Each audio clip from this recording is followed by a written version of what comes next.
प्रिय छात्रों, हम आज केशवदास की संवाद योजना का अध्ययन करेंगे। केशवदास की संवाद योजना पर बार बार प्रश्न पूछे जाते हैं और इनकी जो संवाद योजना है बड़ी अनुपम है। अब संवाद योजना पर कैसे प्रश्न पूछा जाता है, सर्वप्रथम हम ये चर्चा करते हैं कि संवाद योजना पर जो प्रश्न आते हैं वो उनकी क्या परिभाषा होती है। जैसे देखो, केशव की संवाद योजना पर एक सारगर्भित निबंध लिखिए, अथवा यह ऐसे भी आ सकता है, केशव की संवाद योजना बेजोड़ एवं सर्वोत्कृष्ट मानी जाती है। क्या आप इस कथन से सहमत हैं, और यदि सहमत है तो 100 उदाहरण स्पष्ट कीजिए। अथवा ऐसे भी आ सकता है, जैसे रामचंद्रिका काव्य में केशव की संवाद योजना अद्वितीय है। इस कथन के आलोक में रामचंद्रिका के संवाद सौष्ठव का विवेचन कीजिए। अब हम केशवदास की संवाद योजना पर चर्चा करने से पूर्व संवादों के सामान्य अर्थ का परिचय करते हैं। देखो, संवाद का सामान्य अर्थ है वार्तालाप, अर्थात 2 या 2 से अधिक व्यक्तियों के मध्य हुए वार्तालाप को संवाद की संज्ञा प्रदान की जाती है।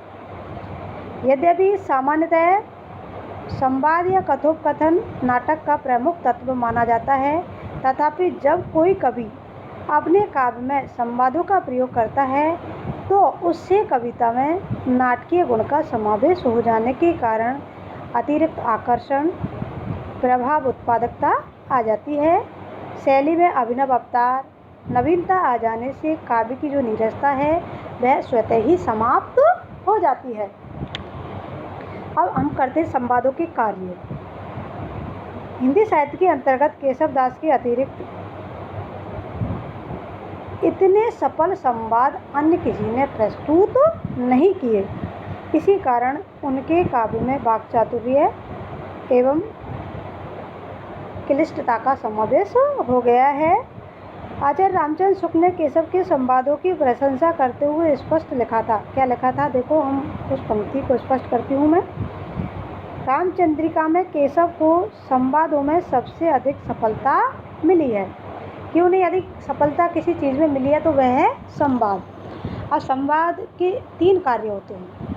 पहला है, एक तो इनके द्वारा कथा वस्तु को आगे बढ़ाने में सहायता मिलती है। यदि हम कथा वस्तु को आगे बढ़ाना चाहते हैं तो संवाद बहुत अधिक महत्वपूर्ण सिद्ध होते हैं। दूसरे, चरित्र उद्घाटन, किसी पात्र के चरित्र उद्घाटन में संवाद सहायता करते हैं। और जो अंतिम कार्य है वह है कि कथा पढ़ते पढ़ते जब पाठक का मन उबने लगता है तब काव्य में रोचकता उत्पन्न करने के लिए संवादों का सहारा लिया जाता है। अब कहने की आवश्यकता नहीं है कि केशवदास के संवाद उक्त तीनों कार्यों की पूर्ति करते हैं। रामचंद्रिका को सरस एवं रोचक बनाने में सफल सिद्ध हुए हैं। अब हम केशवदास द्वारा प्रयुक्त संवादों पर चर्चा करते हैं।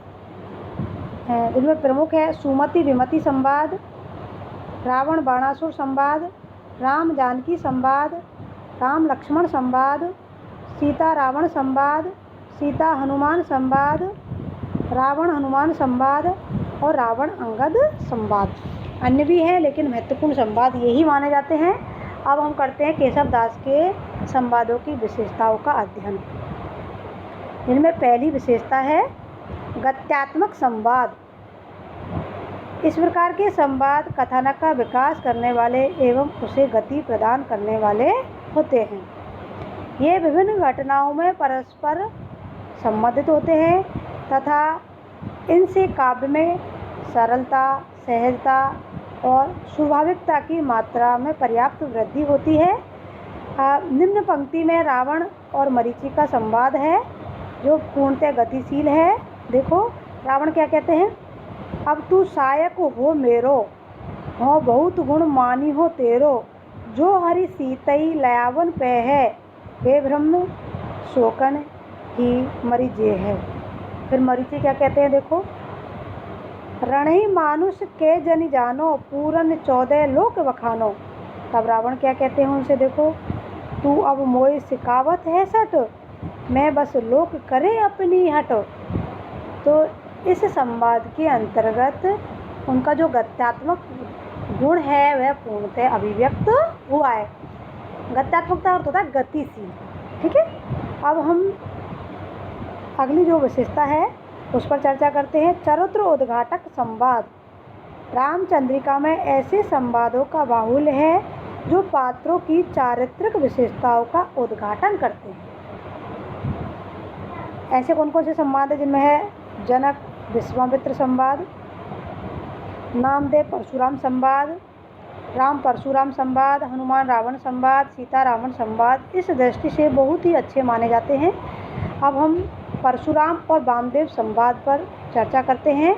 परशुराम जी क्या कहते हैं, देखो, यह कौन को दल है लेखिए। वामदेव कहते हैं यह राम को प्रभु लेखिए। परशुराम कहते हैं काहे कौन राम ने जानिए। वामदेव कहते हैं सर ताड़का जिन मारियो। तो इस प्रकार से इस संवाद के अंतर्गत राम के चरित्र का उद्घाटन हुआ है, इसलिए यह चरित्र उद्घाटक संवाद है। अगली जो विशेषता है पूर्व घटना सूचक संवाद। रामचंद्रिका में ऐसे बहुत से संवाद हैं जिनसे पहले घटित घटनाओं का परिचय मिल जाता है तथा कथानक में वर्णनात्मकता का समावेश होता है। कैकेयी भरत संवाद इस दृष्टि से महत्वपूर्ण है। देखो, मातु कहाँ नृप। भरत जी पूछते हैं मातु कहाँ नृप। कैकेयी कहती है तात गए सुरलोक। भरत जी पूछते क्यों। सुत लोक। सुत कौन सु। राम कहाँ अवई वन लक्ष्मण सिय समेत गए। फिर भरत जी पूछे वन का काज।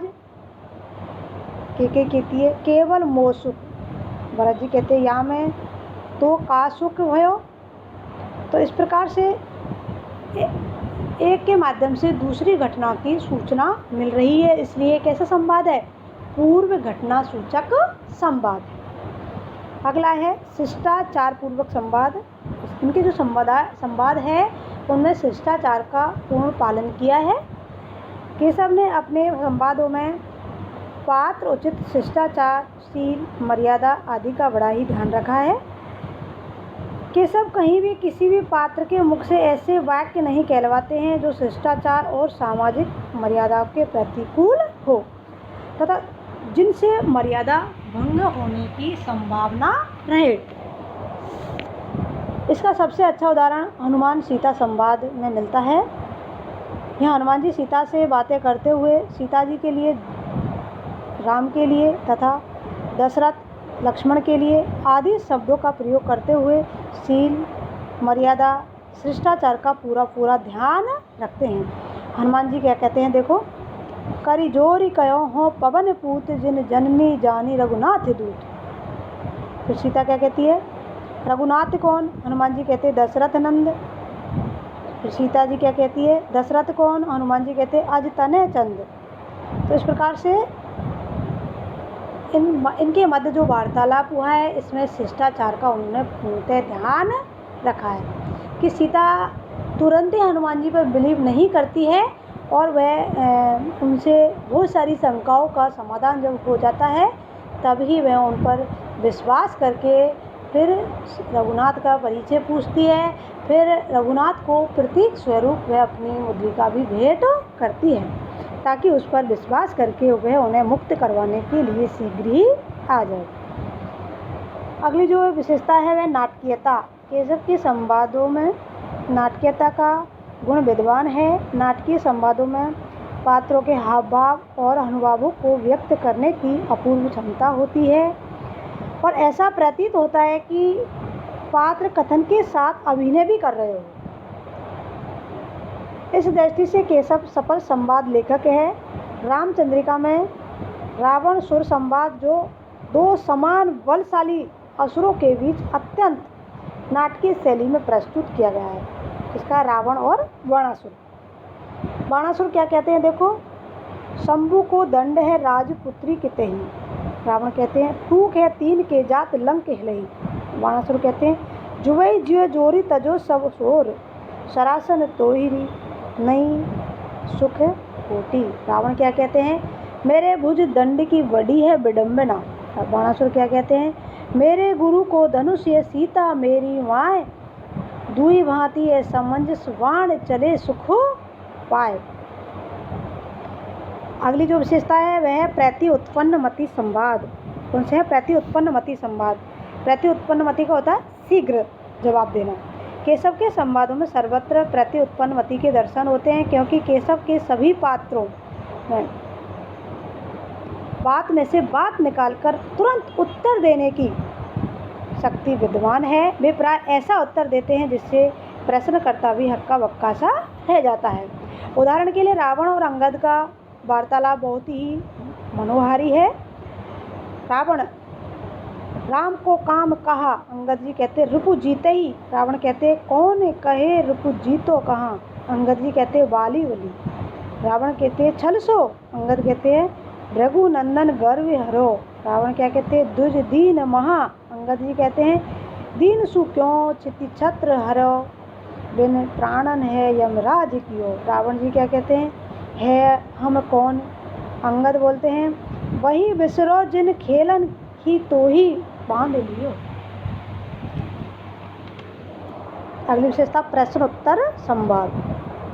प्रश्नोत्तर शैली कथानक के विकास में बहुत सहायक होती है। ऐसे संवाद स्थलों से कथानक में नाटकीयता और प्रभाव उत्पादकता का समावेश हो जाता है। इस प्रकार की संवाद योजना के माध्यम से महाकवि केशव ने अपने काव्य में सरसता प्रदान की है। इस दृष्टि से रावण और हनुमान का संवाद बहुत ही हृदय विदारक है। रे कपि कौन तू, रावण पूछते हैं रे कपि कौन तू, हनुमान जी कहते हैं अच्छ को घातक दूत बलि रघुनंदन जी को। रावण जी कहते हैं रघुनंदन कौन, हनुमान कहते हैं त्रिशराखर दूषण भूषण भूको। रावण कहते हैं सागर कैसे तरो, हनुमान कहते हैं जस गोपद। रावण जी फिर पूछते काज कहाँ, तो हनुमान जी कहते चोरन देखन आयो। कूटनीतिक इनके जो संवाद है उनमें कूटनीतिक संवाद भी है। केशव के संवादों में जहाँ नाटकीयता है वहाँ वे राजनीतिक दाव पेच एवं कूटनीति से भी भरे हुए हैं। केशव एक दरबारी कवि थे और राज दरबार में चलने वाले दाव पेचों से भलीभांति परिचित थे। यही कारण है कि केशव के संवादों में कूटनीतिक भेद नीति अथवा राजनीतिक दावपेच के चित्र अंकित करने में बड़ी सफलता मिली है। भावानुकूल संवाद। रामचंद्रिका में पात्रों के आंतरिक भावों को अभिव्यक्त किया है। इस दृष्टि से परशुराम राम लक्ष्मण संवाद अत्यंत सुंदर है। शिव धनुष के भंग से परशुराम क्रोधित हो उठते हैं और अपने शौर्य का बखान कर उठते हैं। तब लक्ष्मण व्यंग करते हैं कि जिससे उनका क्रोध भी और बढ़ जाता है और वह क्षण उनके संवादों का भावानुकूल बन जाता है। इस प्रकार उनके संवादों में भावानुकूलता भी है। अगली है परिचयात्मक संवाद।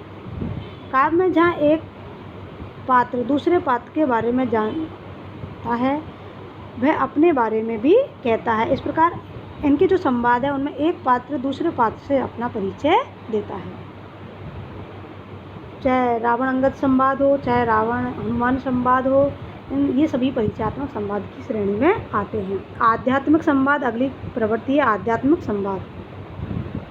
रामचंद्रिका में कतिपय संवाद इस प्रकार के हैं जिनमें कवि ने आध्यात्मिक तत्वों का विश्लेषण प्रस्तुत किया है। कोई भी दो पात्र परस्पर आध्यात्मिक विषयों के संबंध में, किसके विषय में, आध्यात्मिक विषयों के संबंध में वार्तालाप करते हैं तो उसमें उनकी जो ईश्वर के प्रति जो जिज्ञासा है वह शांत होती है तथा ईश्वर के स्वरूप का परिचय प्राप्त होता है।